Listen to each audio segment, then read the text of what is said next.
Bagamat ang ibang mga detalye ay binago para sa kapakanan ng pagsasadula, ang tunay na kasaysayan na ito ay masusing pinag-aralan at napatunayang totoo at naayon sa mga tunay na pangyayari.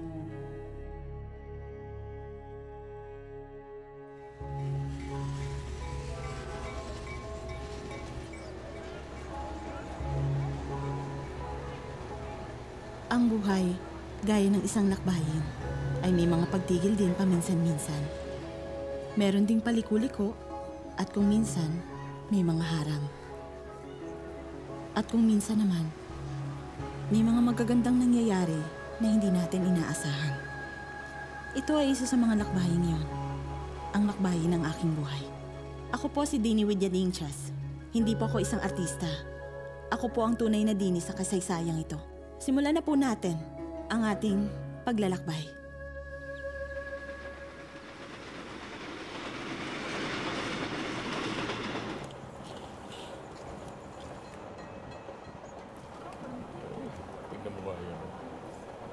Minsan, nang ako'y nasa biyahe, sumakay ako sa Jakarta-Yogyakarta Express. Nang bigla nilang tumigil ang tren ng hindi inaasahan.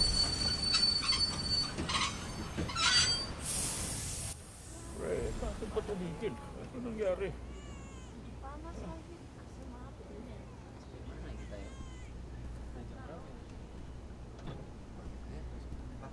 Mawalang galang na po, Mama. Bakit po bigla tayong tumigil? Hindi ko po alam eh. Baka po may sira ang makina.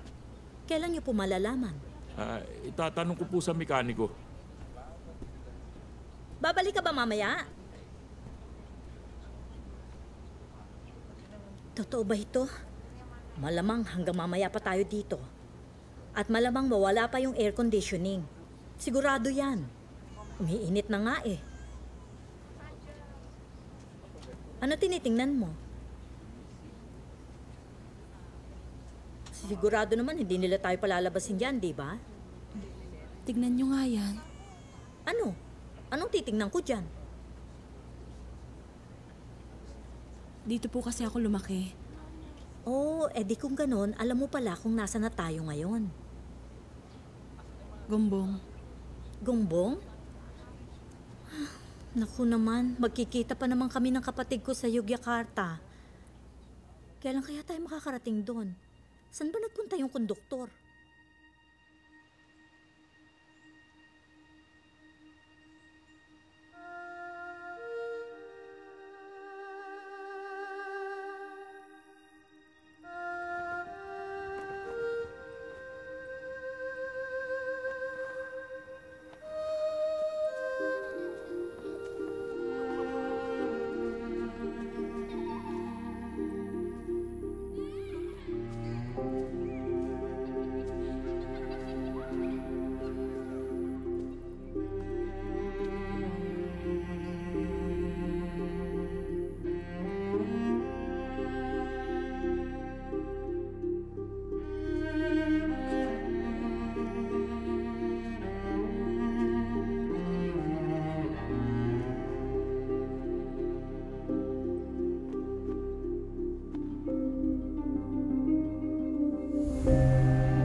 Sino pong pamilya ni Tedyo Curnyawan? Kayo po ba si Ginang Curnyawan? Ako si Ginang Tedyo Curnyawan.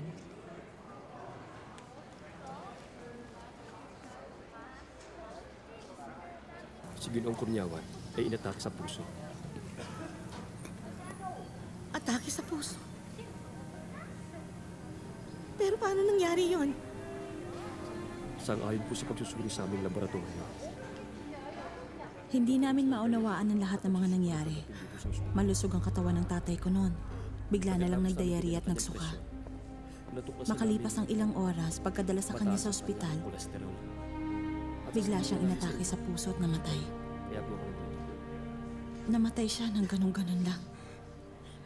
At pakiramdam ko, tinamaan ako ng kidlat. Ginawa ho namin ang lahat ng aming makakaya para iligtas ang asawa niyo. Pero, nabigo kaming iligtas siya. Imposible. Imposible si Teche patay na. Imposible. Anong mangyayari sa anak ko?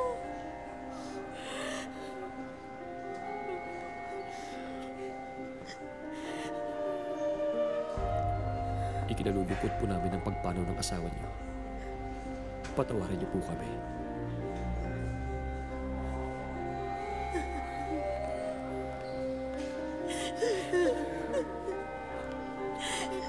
Ano na lang pong gagawin natin ngayon? Hindi ko matatanggap ang lahat ng ito. Ano nang gagawin ko ngayon? Huwag kang mag-alala. Sundari mo na. Ate, Tan, uminahon. meron akong gustong ipagtapat Ang sa'yo. tatay ko ay nagkaroon ng lihim na relasyon sa aking tiya Sundari, ang kapatid ng nanay ko.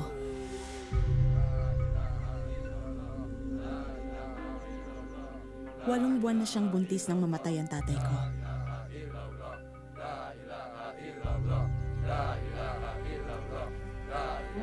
Pero hindi lang yon. Sabay silang buntis ng nanay ko. Hindi ko alam kung anong gagawin ko o kung kanino ko tatakbo. Isang ulirang ama ang tingin ko sa tatay ko. Ang pakiramdam ko noon, trinaydor niya ako. Allahu Akbar. Allahu Akbar. Allahu Akbar. Allahu Akbar. At nag-alala ako kung paano na magiging buhay namin. Assalamualaikum warahmatullahi wabarakatuh. Sa mura kong edad na yon, hindi ko naiintindihan. Mga kapatid ko, Assalamualaikum warahmatullahi wabarakatuh. Waalaikumsalam. 12 taong gulang pa lang ako at panganay sa magkakapatid. At buntis pa ang nanay ko. Naririto tayo ngayon dahil sa pagkamatay Hindi ng nagtatrabaho ang kapatid nanay si ko Teche. kaya Mga ano na kapatid, lang ang ikabubuhay namin. kung meron man siya nagawang pagkakamali sa buhay niya, umaasa akong patatawarin niyo siya. Aakuin ko lahat ng mga pagkakamali niya sa inyo.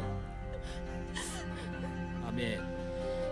Wassalamualaikum warahmatullahi wabarakatuh. Waalaikumsalam.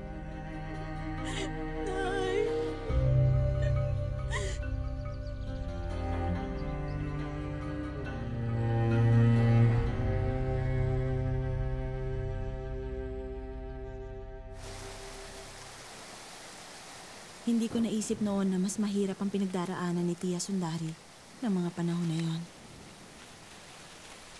Dahil sa relasyon nila ng tatay ko. At buntis siya.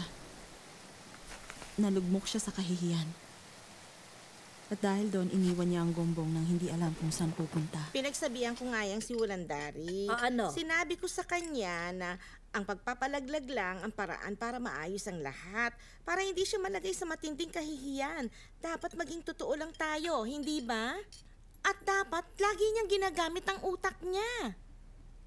Teka, narinig mo na ba? Ang ano naman? Yang si Tejo. Meron pa palang ibang kinakasama. Isang mananahe sa bayan ng Bandung. At kanino mo naman nasagap Kay ang Ate balitang niya? Sinjaya, sinabi nung pinsan niya na dumating kahapon.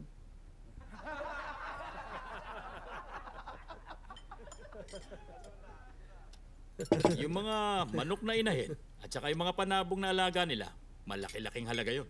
Natiti akong malaking pera nakuha niya. At hindi pa kasama doon yung pera mula sa studio. Alam mo kasi, yung kapatid ko, kumukuha ng litrato yun. Hindi ko alam na ang kapatid mo pala ay isang magaling na litratista. Hindi lang doon magaling yun. Maraming alam yun. Marami. Marami. Pagdating lalo sa babae. Oo, Sinong hindi makakilala kay Tedyo Cornyawan? Kayang-kayang makuha ang bawat babaeng gustuhin ng taog yun. Tama yan. Tingnan na lang natin kung ano mangyayari sa pamilya niya. May pinakamalaking problema sa kanila. Si Sundari. Hindi ko alam kung ano na ang gagawin niya. Malamang kakatok yun sa pintuan mo. At siguradong magmamakaawa yun sa'yo na siya ay tulungan mo. Kanino pa ba naman siya magsasabi na siya ay tulungan? Lalapit naman kaya sa akin yun. Sa palagay ko, hindi. Tama ka. Sumasang-ayon ako sa iyo doon. Siguradong pupunta nga siya sa bahay ko. Pero pag sinalubong siya ng asawa ko sa pinto, hanggang doon na lang siya makakaabot.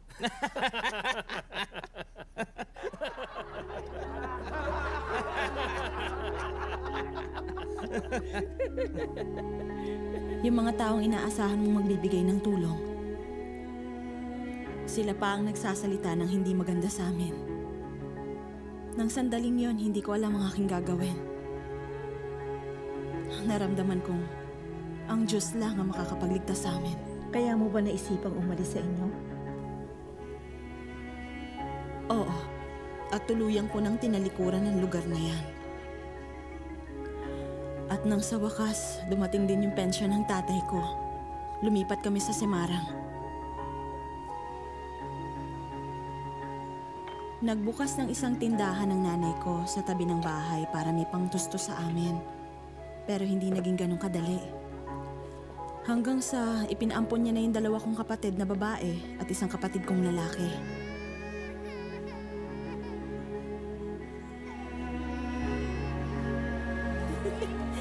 Nabalitaan ko na mas mahirap ang dinaranas ni Tia Sundari.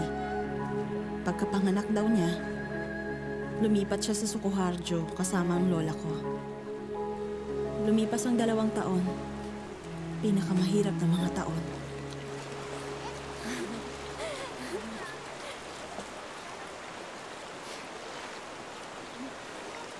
Nay, ang laki ng bato. Bitawan mo yan. Babang!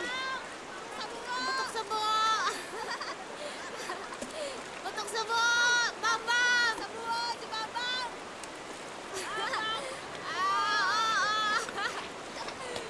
Butok sa buo! Butok sa buo! Babang! Butok sa buo! Babang! Butok sa buo! Tigilan niyo yan! Tigil! Huwag niyong tuksohin ang anak ko! Umalis nga kayo dyan! Hoy! Sawayin niyo nga yung mga anak niyo! Di ba anak niyo yung mga yan? Ganyan ba kayo magpalaki ng mga anak, mga walang modo at mga walang galang?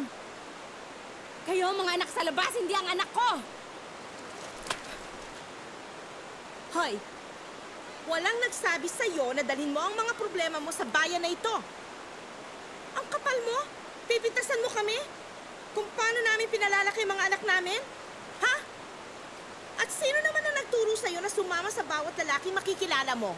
Kahit pa paano, nagpakasal muna ako bago ako nagkaanak. Hindi ako katulad mo.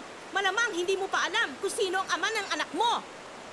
Ang kapal ng mukha mo. Akala mo kung sino? Hindi marunong mahiya.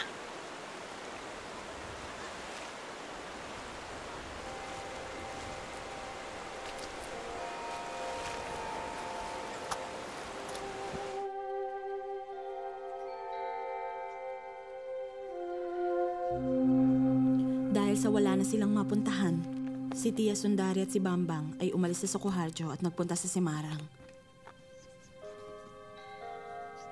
Labag man sa kagustuhan ko, bumigay din ang nanay ko kay Tia Sundari at nagpasyang kupkupin sila. Pero ang alam ko lang sa mga panahong yon, napakarami na naming problema.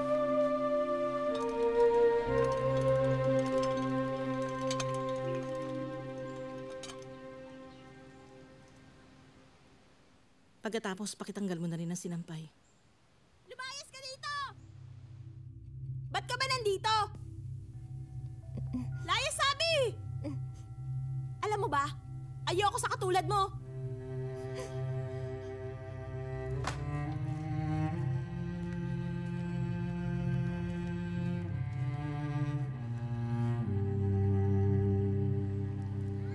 Pakipuno na lang ulit.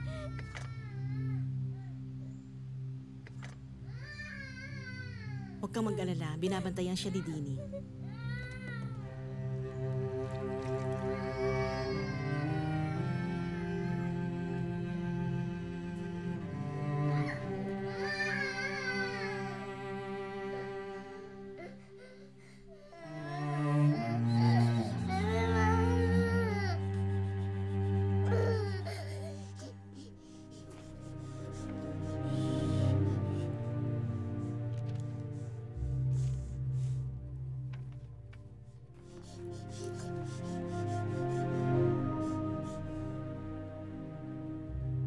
Hoy! Bakit hawak mo yung diary ko, ha? Sino nagbigay sa'yo ng karapatan para basahin yan? Akin na yan! Akin na sabi!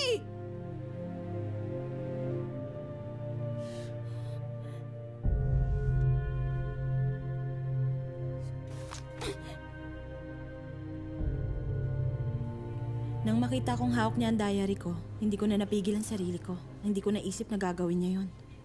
Maaring ngang nakapagsulat ako ng hindi maganda tungkol sa kanila ni Bangbang. Totoo yon. Totoong lahat ang aking sinulat tungkol sa kanila. Sinabi ko kay nanay, "Nanay, mamili ka. Sino bang gusto mo? Ako o si Tia Sundari at si Bangbang?" Dapat sana masaya ako na babalik na si Tia Sundari at Bangbang sa Sukuharjo. Pero ang puot ko sa kanila ay nagbigay daan sa puot ko sa isa pang tao. Sa nanay ko. Nalaman ko na magpapakasal siya ulit. Isang desisyon na hindi man lang niya ikinonsulta sa lahat ng pamilya. Minsan naisip ko, ano ba ang punto ng pagdarasal na 5 beses isang araw? O yung nandadaya ka sa klase? Ano ba ang dahilan at pinipigilan ko sarili ko na gawin yun? Hindi rin naman ako papasok sa langit dahil hindi ko mapatawad ang nanay ko. Lalo lang akong ginalit ng lahat ng ito. Kaya dumating ako sa konklusyon na wala akong pakialam sa relihiyon. Wala na akong pakialam sa pagiging magalang. Ang gusto ko lang ay maging malaya. Gusto ko lang gawin ang mga bagay na gusto kong gawin. At hindi ko hahayaang magkaroon ng hadlang sa akin. Kahit na ang relihiyon.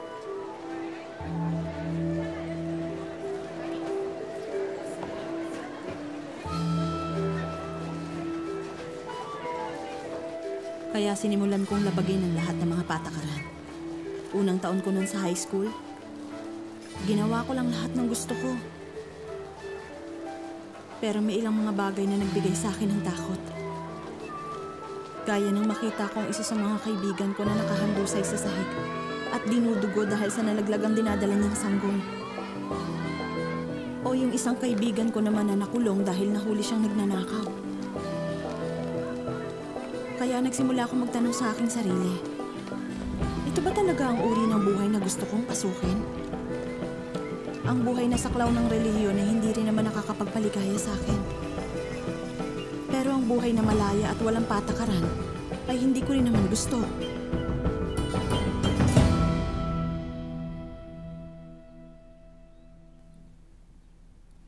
At dumating na ang Ramadan. At naramdaman ko ang sarili ko na bumabalik na sa aking pananampalataya. Nagsimula na akong magbasa ng mga babasahing pang relihiyon at nagdadasal na rin ako muli. Binasa ko ang Quran ng taimtim at naramdaman ko ang isang pagnanais na muling mapalapit sa Diyos. Tunay nga na naghahanap ako ng tunay na kapayapaan.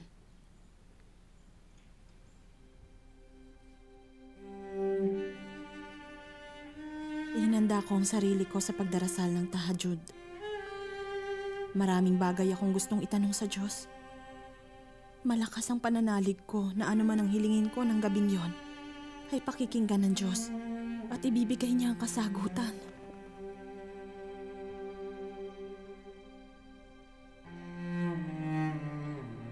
Allahu Akbar.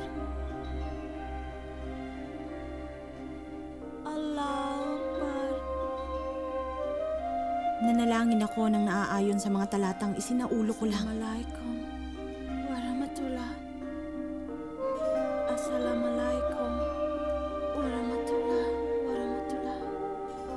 Para bang may nadurog sa puso ko at umiyak ako sa Diyos. Panginoon, mula sa kaibuturan ng puso ko. Nais ko pong ikaw ang luwalhatiin higit kanino pa man. Ipakita mo po sa akin ang tamang daan at susundin ko po ay ikaw. Saan niyo man ako dalhin. Pero kung hindi niyo rin lang po ipapakita sa akin ang tamang daan na hinihingi ko ngayong gabi, huwag niyo po akong sisisihin sa maaring mangyari. Huwag niyo po akong sisisihin sa buhay na maaari ko pong piliin. Pero kung ipapakita niyo po sa akin kung sino kayo at kung ano po talaga ang gusto niyo para sa akin, susundin ko po kayo, Panginoon. Saan niyo man po ako nais na dalhin.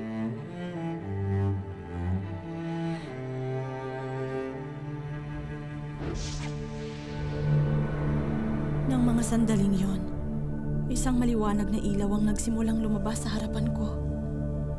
Bigla itong nagkaroon ng hugis. Isang lalaki na nakasuot ng tunikong puting-puti.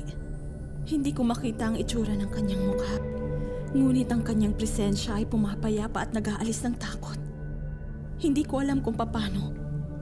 Nalaman kong siya ay si Jesus. Dini, sumunod ka sa akin. Gulong-gulo ko dahil naisip ko, Panginoon, isa akong Muslim. Kaya paano po ako susunod sa inyo? Kayo yung tinatawag ng mga Kristiyano, yung Diyos ng mga suwail. Hindi ko kumikilala kay Allah at hinihintay niya akong lumapit sa Kanya. Bigla na lang tumulo mga luha ko sa mga mata ko. At sinabi ko na lang, Panginoon, kung ito ang daan ng katotohanan, nais ko pong sumunod sa inyo. At na mga sandaling yon, naramdaman ko ang kapayapaan na noon ko lang naramdaman. Nakita ko siyang nakangiti at unti-unti siyang nawala sa harapan ko.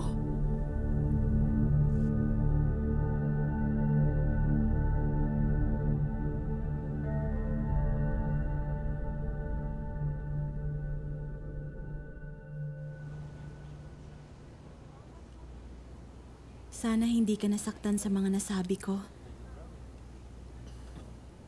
Kung ano man yung mga nangyari, nakikita ko kasi masyado kang naapektuhan.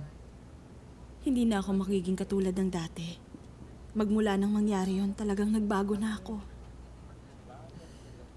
Naunawaan kita. Anong susunod na nangyari? Nagsimula na akong maghanap ng mga Kristiyano. Doon sa bayan namin, wala akong makita kahit na isang Kristiyano. Pero meron akong alam na isang Kristiyanong pamilya doon sa kalapit na bayan. Pero nung una, natakot sila sa akin dahil humihingi ako sa kanila ng Biblia. Pero di kalaunan, binigyan nila ako ng isang Biblia at sinimulan ko itong basahin. At ang lahat ng ito ay mahigpit kong inilihim sa nanay ko. Pero hindi nagtagal, nalaman niya rin. Lagi naman kasing nalalaman ng mga nanay, hindi ba? Ano naman ang ginawa niya? Siya, sinabihan niya ako na magbago na. Nag-iiyak siya. Inisip ni nanay na bigo siya bilang isang ina. Na para bang kasalanan niyang lahat. Nagalit ako sa pagpapakasal niya. Na gumaganti lang daw ako. At ang lahat ng inyong pamilya? Hey! Sumpain ka! Magmula ngayon, hindi ka nakabilang sa pamilyang ito! Arif, huwag ka naman ganyan. Bigyan mo naman siya ng kaunting panahon pa para makapag-isip. Maraming panahon na naibigay ko sa babaeng ito. Lagi na lang ganyan ang nangyayari. Tingnan mo! Tingnan mo! May binitawan ako pangako sa Diyos na kapag pinakita niya sa akin ang hinahanap kong daan, susunod ako sa Kanya. Hindi ko naman gustong masaktan kayong lahat. Pero matagal ko na po itong napagpasyahan. Alam mo, Dini, kami nagnanay mo ay matagal na rin nakapagpasya. Tayo bilang mga Muslim at bilang mga mamamayan ng Java, ang responsibilidad namin ay itaguyod ang aming mga anak. At ang responsibilidad ng mga anak ay igalang at sundin nila ang kanilang mga magulang. Hindi nila dapat suwayin kung ano ang kagustuhan ng kanilang mga magulang. At kung pipiliin mo na mamuhay ng mag-isa, dahil lang dyan, sa relihiyong sinasabi mo, kung ganon, magiging responsibilidad mo na magmula ngayon ang iyong sarili. Nangangahulugan lang. Ikaw na ang bahalang maghanap ng pera para sa lahat ng mga gagastusin mo. Pagkain, eskwelahan, ang iyong titirhan, at marami pang iba. Lahat ng gastos mo! Alam mo, Dini, ang ibig sabihin ng tiyo mo ay mawawalan ka na niyan ng lahat ng karapatan sa paghingi mo ng kahit na ano sa iyong mga magulang. Maliwanag ba? Ngayon, kunin mo na ang lahat ng mga gamit mo. Umalis ka na.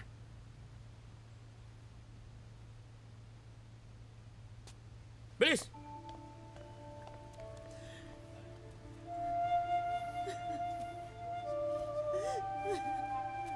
Halika. Halika na rito.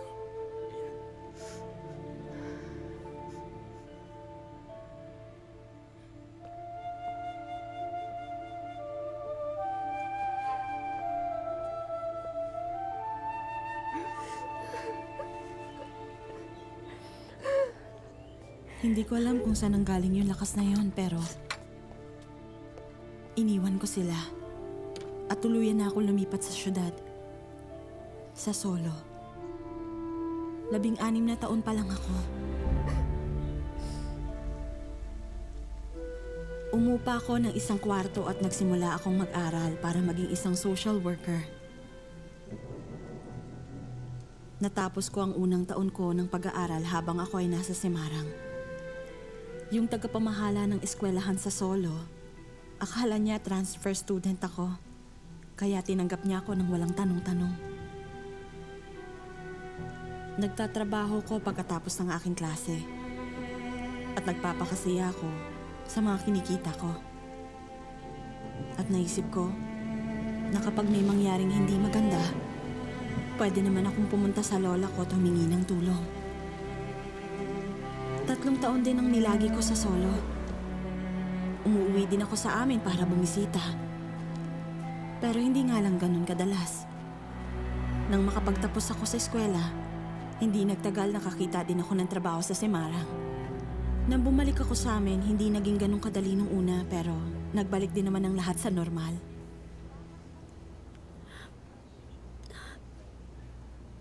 Mabuti naman kung ganun. Siguro nakalimutan mo na yon. Naging napakahirap siguro sa kanilang magpatawad. Sa totoo lang, ako naman talaga yung nagdusat na hirapan ng gusto. Ang hirap talaga. Akala ko ba ang mga Kristiyano dapat lagi nagpapatawad? Oo nga, ganon. Pero kung minsan ay nagiging matagal ang distansya, ito ay nagmumula dito at nagtatapos dito.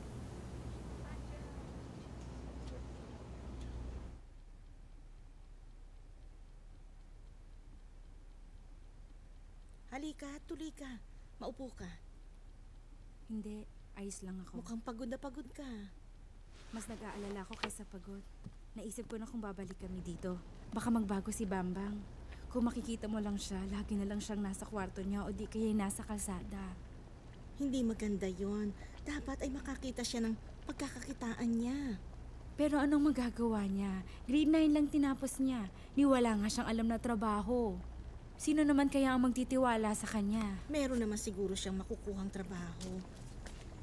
Halika, ipagbabalot kita ng pagkain para naman may mauwi ka.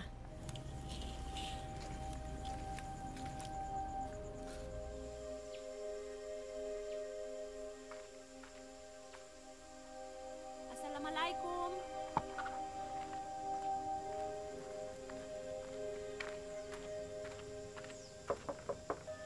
Assalamualaikum. Waalaikumsalam. Kumusta? Ako si Dini. Ikaw si Dini? Oo, ako si Dini. Nandyan bang nanay mo? Nandito siya. Halika, tuloy ka.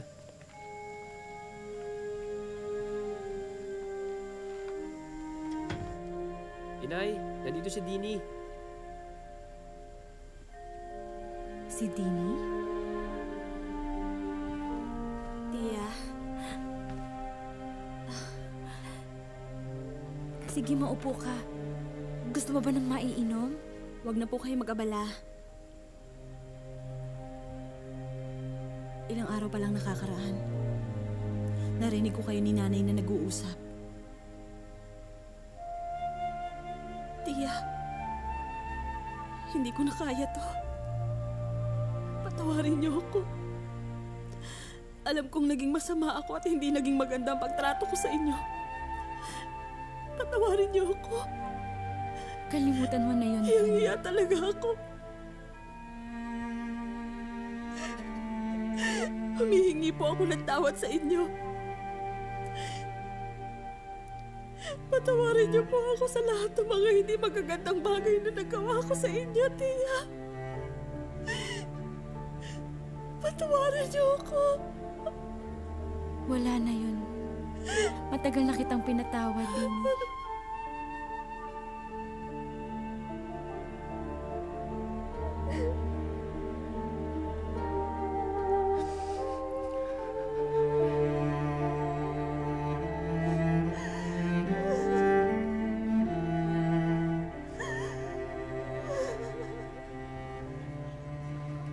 Si Bambang ay sumama sa akin sa Jakarta. Binigyan ko siya ng konting puhunan para makapagnegosyo sa pagtitinda ng mga sapatos sa palengke. At makalipas ang 3 buwan, tumutubo na ang kanyang negosyo. At hindi na rin siya humihingi ng pera sa akin. Nasaan na siya ngayon? Nandito sa Jakarta. Maayos ng kanyang buhay. Lagi talaga ako naiiyak kapag nakakarinig ako ng magandang storya. Pero alam mo, hindi dyan natatapos ang istorya. Ano wakas? Meron pa bang mas maganda? Oo. Meron pang mas maganda dahil meron pa akong isang taong dapat mapatawad. Ang tiyo mo? Yung nanampal sa'yo? Kung nandun lang ako, hindi ako papayag na sampaling kanya. Hindi. Matagal ko na siyang napatawad. Ang tinutukoy ko ay ang tatay ko. Ang tatay mo? Pero bata ka pa lang nung mamatay ang tatay mo. Tama ka. Pero iniwan niya ako na punong-puno ng kaguluhan ng aking isipan. At punong-puno din ako ng hinanakit. Gusto ko nang ayusin ang aking sarili. At alam ko napatawad mo na siya ngayon.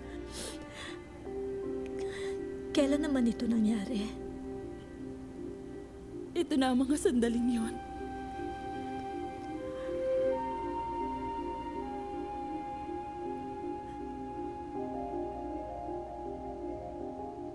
Nakikita mo ba yung sementeryo dun sa bandaron? Oo, nakikita ko. Diyan nakalibing ang tatay ko. Kung hindi pa tumigil dito ang tren kanina, ang hindi ko pagpapatawad, hanggang ngayon ay nakalibing pa rin dito. Pero dahil ang Diyos ay Diyos na nagmamahal, hindi niya talaga ako pinayagan na masunod ko ang layunin kong makasarili. Sinabi niya na kung nais nating mapatawad ang ating mga kasalanan, dapat din nating patawarin ang mga nagkasala sa atin.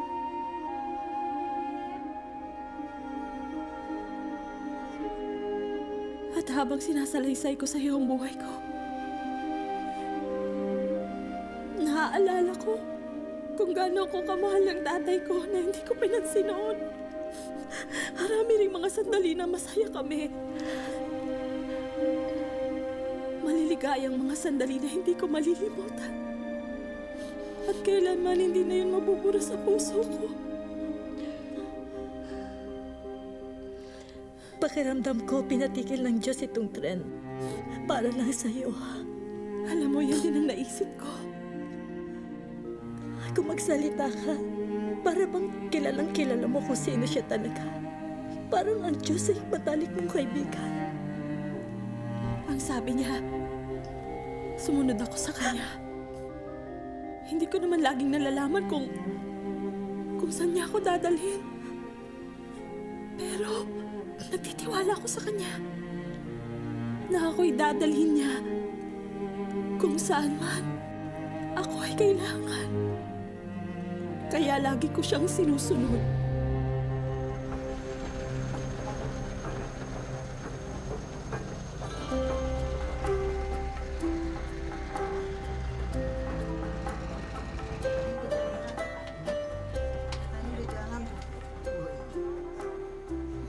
Ayan, umaandar na tayo. Oo. Sa wakas, aalis na tayo. Oo. Mabuti hindi pinatay ang aircon. Oo, mabuti naman. Siguro naman, dito na nagtatapos ang istorya. O baka, dito pa lang nagsisimula. Ang kwento bang ito may magandang wakas? Ikaw ang dapat magsabi sa akin kung magkakaroon ito ng magandang wakas.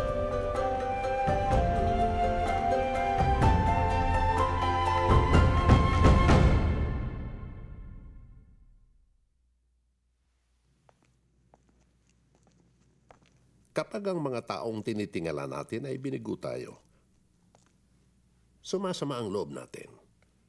Agad-agad nawawala ang pagtitiwala natin sa kanila. Dahil hindi nila na kayang tugunan ang mga bagay na inaasahan natin sa kanila. Ang mas masahol pa niyan, nagtatanim tayo ng sama ng loob. Kapag mas mahalaga ang taong ito sa ating buhay, mas matinding pagkabigo ang nararamdaman ninyo. Si Dini, sa kanyang murang edad, ay nakapag-isip na nasa kanya ang lahat ng karapatan na mamuhi at mapuot sa lahat ng tao. Mamuhi at mapuot sa kanyang mga magulang, ganun din sa kanyang tiya Sundari at kanyang kapatid na si Bangbang. At maaaring pati sa Diyos. At bigla na lang, nagkaroon ng magandang pagbabago sa kanya. Hinanap niya ang kalooban ng Diyos para sa kanyang buhay at ang sumunod sa kanya. Kahit saan siya dalhin ng Diyos, nagkaroon ng pangitain tungkol kay Jesus. Na tayo bilang mga tao ay hindi natin maintindihan. Nagpakita si Jesus sa kwarto niya, inabot ang kanyang kamay at nagsabing, "Sumunod ka sa akin." Ang paglapit kay Jesus ay ang unang napakagandang hakbang. Pero kagaya nga ng sinabi sa atin ng tunay na Dini, ang buhay natin dito sa mundo ay parang isang lakbayin na maraming liku-liko. May mga hindi inaasahang paghinto at maraming itinuturo sa bawat pag-usad. Kapag tayo ay tunay na nagtitiwala kay Jesus, gaya ni Dini, susunod tayo saan man tayo dalhin at gagawin ang kanyang bawat sabihin. Para kay Dini, maraming landas ang kanyang tatahakin. At habang lumalalim siya sa kanyang paglakad bilang Kristiyano, nakita niya na may isang daan na mas nangangailangan ng maingat na paglakad. At ito ang daan ng pagpapatawad. Hindi ito yung daan na madaling tahakin, pero para kay Dini, nakaya niya ang lakbayang ito na may kalakip na pag-ibig. At hindi lang basta pag-ibig, kundi ang pag-ibig sa atin ng Diyos na walang hinihinging kapalit. Isinulat ng Apostol Pablo ang tungkol sa pag-ibig sa unang Korinto Kabanatang 13. Sinasabi na ito ay matyaga at magandang loob. Ang pag-ibig ay hindi magagalitin o mapagtanim sa kapwa. Ang pag-ibig ay mapagtiwala. Ang pag-ibig ay puno ng pag-asa at nagtiyatyaga hanggang sa wakas. Hindi ka mabibigo sa pag-ibig na ito. Ito rin ang pag-ibig na hinahanap ni Dini ng mga sandaling siya ay naligaw. Kinakailangan niya ang pag-ibig na ito. Nang sandaling tinalikuran siya ng kanyang pamilya. Kinailangan din niya ito para mapatawad ang lahat ng mga taong nakapanakit sa kanya, lalo na ang tatay niya. Ito ang pag-ibig na meron ng Ama sa langit para sa iyo. Mahal ka niya, kaibigan, maging sino ka man. Nang si Dini ay umiyak sa Diyos na ipakita sa kanya ang daan na hinahanap niya. Hindi niya alam na si Jesus ay darating sa kanya sa pamamagitan ng isang pangitain ng gabing iyon. At inihayag niya ang kanyang kaluwalhatian at nilukuban siya ng kanyang pag-ibig at kapayapaan. Pero yun talaga ang nangyari. Kaya nga si Jesus man ay dumating sa inyo sa isang panaginip o isang pangitain. Ang mahalaga doon ay mahal ka ng Diyos. Ang nais niya ay maging anak ka niya sa pamamagitan ng pananampalataya mo kay Hesukristo. Ang nais niya ay maging bahagi kayo ng kanyang pamilya. Nang sa ganon, kapag natapos na ang lakbayan ng inyong buhay, makakasama niya kayong mamuhay sa langit. Nakahanda ka bang buksan ang iyong puso para sa Kanya gaya ng ginawa ni Dini? Kung nais mong tanggapin si Jesus bilang tagapagligtas mo, samahan ninyo ako at bigkasin ang mga salitang ito. Manalangin tayo. Panginoon, sumasampalataya po ako kay Jesus. Tinatanggap ko po si Jesus na aking Panginoon at tagapagligtas. Patawarin mo po ako sa aking mga kasalanan at gawin mo po akong isa sa iyong mga anak. Salamat po sa pangalan ng iyong anak na si Jesus. Amen. Tinanggap niyo na ngayon ang buhay na walang hanggan. Kasama ang Diyos. Ikaw ngayon ay isa na sa mga anak niya. Purihin ang Diyos.